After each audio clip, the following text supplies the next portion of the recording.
Bismillahirrahmanirrahim. Assalamualaikum warahmatullahi wabarakatuh kepada semua pelajar tingkatan 3. Okey, jadi hari ini kita masuk kepada bab 5 iaitu hidupan liar di Malaysia. Okey, kalau tajuk sebelum ni ialah tumbuh-tumbuhan semula jadi di Malaysia. Okey, jadi kita masuk kepada hidupan pula. Okey, so untuk tajuk ni kita tengok apa yang ada dalam ni. Sepintas lalu hidupan liar di Malaysia, apa yang ada. Okey, kita tengok hidupan liar apa yang ada dekat Malaysia.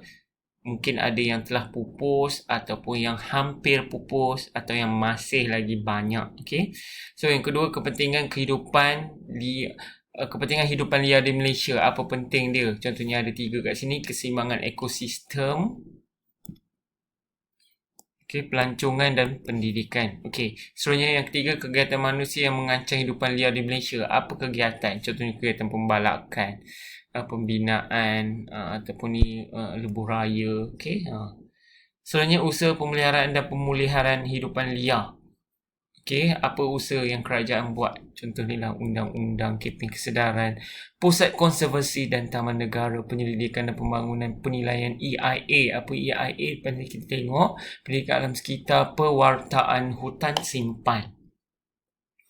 Okey, kita pergi pada yang pertama iaitu hidupan liar di Malaysia.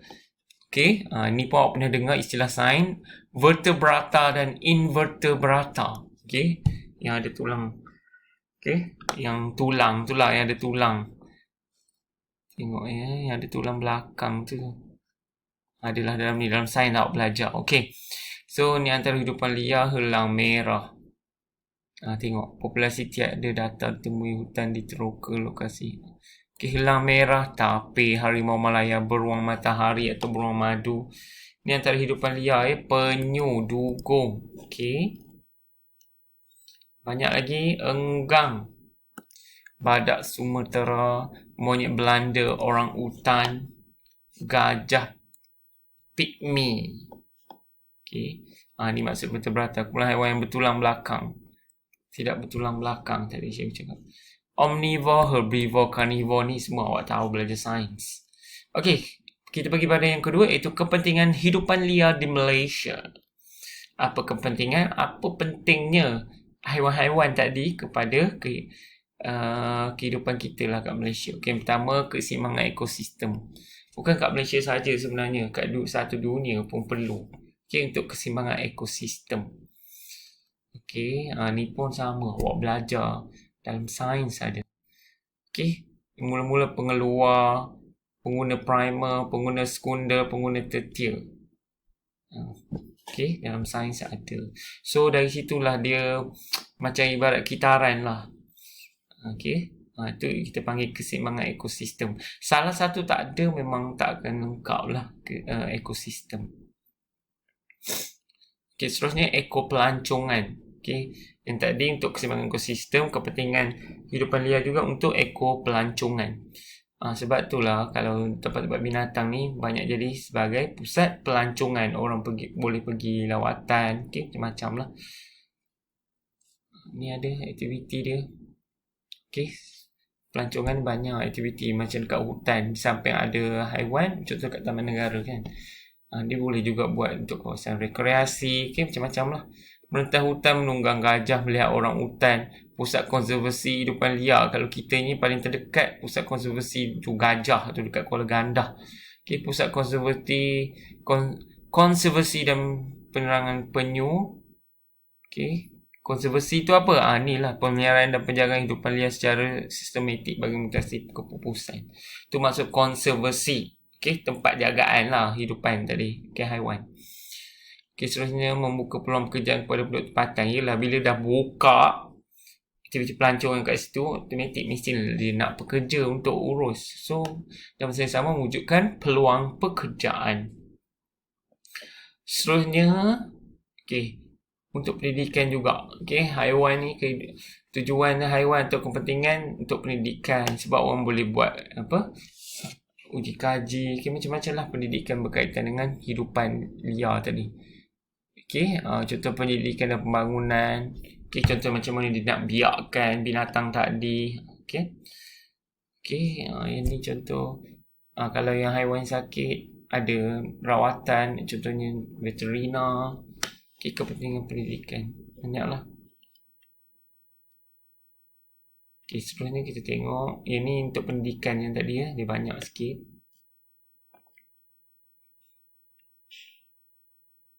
Okay, kegiatan manusia yang mengancam hidupan liar. Apa kegiatan ni? Pembalakan. Kalau dah tebang hutan, tak adalah habitat haiwan tadi. Lama-lama boleh pupus. Okay. Sebab itulah kadang haiwan liar, contohnya harimau, boleh masuk kampung. Sebab dia dah tak ada tempat tinggal. Okay. Pengkuarian. Pengkuarian ni aktiviti pelombongan lah.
Okey, untuk pengkuarian ni ataupun aktiviti perlombongan, okey, kawasan ni nampak dekat kawasan apa?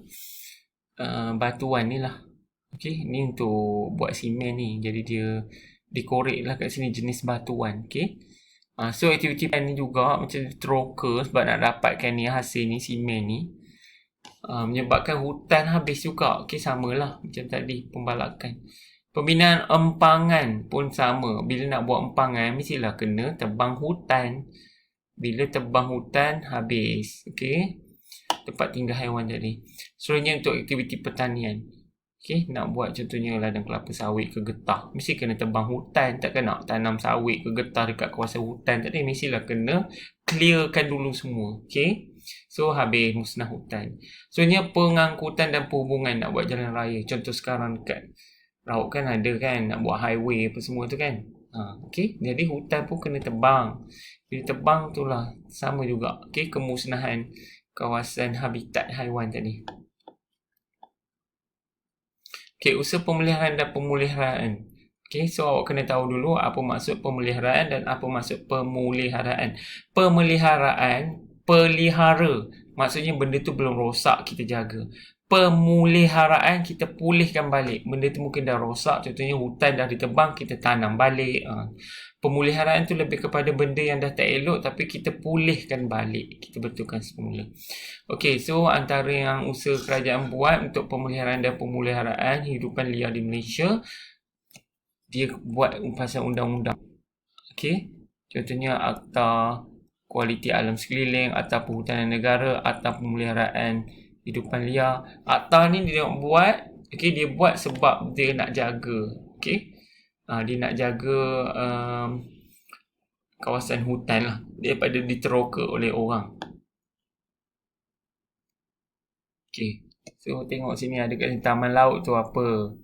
Okey, dia nak jaga kawasan laut lah. Dia tak nak musnah terumbu karang, flora, fauna, pemeliharaan tadi cikgu dah terang. Okey, kempen kesedaran. Okey, biasalah. Okey, kempen kesedaran awak pun tahu. Ini contoh kempen yang dia buat. Kempen Save the Day, selamatkan hari lah. Maksudnya hari untuk hidupan liar. Macam ni lah, menyelamatkan penyu dan harimau ada dalam ni kan. Okey, kempen We Hug Tapir 2018. Hug tu apa? Peluk. Maksudnya menyayangi lah tapir. Sebenarnya kempen kurangkan penggunaan beg plastik dan hari tanpa beg plastik. Sekarang ni apa pun awak tahu. Pergi pasar raya hari Sabtu, Ahad kadang tak ada beg plastik. Tak disediakan. Hari Tenggiling Sedunia. Okey. Ni sebenarnya semua aktiviti yang dibuat ni untuk menjaga alam sekitar. Okey, tapi untuk tajuk ni lebih kepada haiwan, hidupan liar. So, untuk menyelamatkan hidupan liar lah. Sebenarnya pusat konservasi dan taman negara. Konservasi dah cakap tadi, pusat jagaan binatang lah tadi. Tu kerajaan buat juga. Ni antara tempat-tempat pusat konservasi yang ada dekat Malaysia. So, sini awak boleh tengok.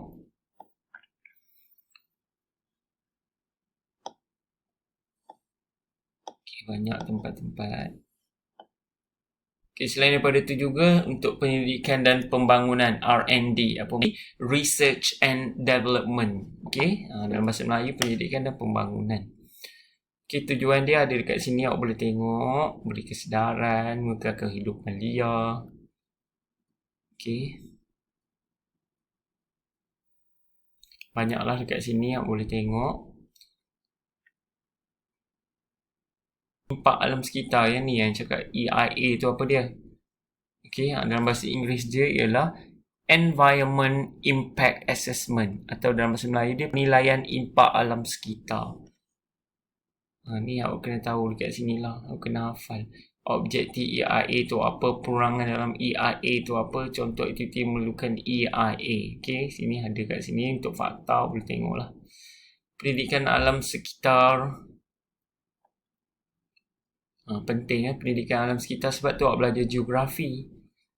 Supaya awak tahu berkaitan dengan alam sekitar ni, apa penting nak jaga alam sekitar. Ni ada kepentingan dia, awak boleh tengok. Contohnya murid memahami konsep pembangunan lestari. Murid akan mengutamakan alam sekitar. Nak buat sesuatu tu kena fikirlah, takut mencemarkan alam. Contoh nak bakar sampah, terfikir nanti boleh mencetus kepada pemanasan global lah, kesan rumah hijau macam-macam. Okay. Pewartaan hutan simpan. Pewartaan hutan simpan ni maksudnya mengisytiharkan hutan simpan tu sebagai hutan yang patut dijaga lah.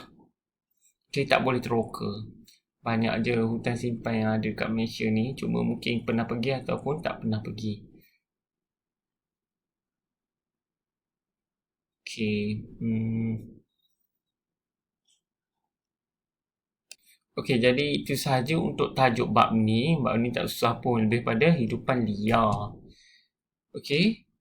Jadi nanti awak salin nota, tulis je tajuk bab 5 ni, kehidupan liar di Malaysia. Awak salin nota imbas kembali ni. Okey, salin habis macam tu je lah. Okey, jadi sekian, itu sahaja untuk hari ni. Okay, apa-apa tak faham boleh WhatsApp cikgu. Okey, itu sahaja. Terima kasih. Assalamualaikum.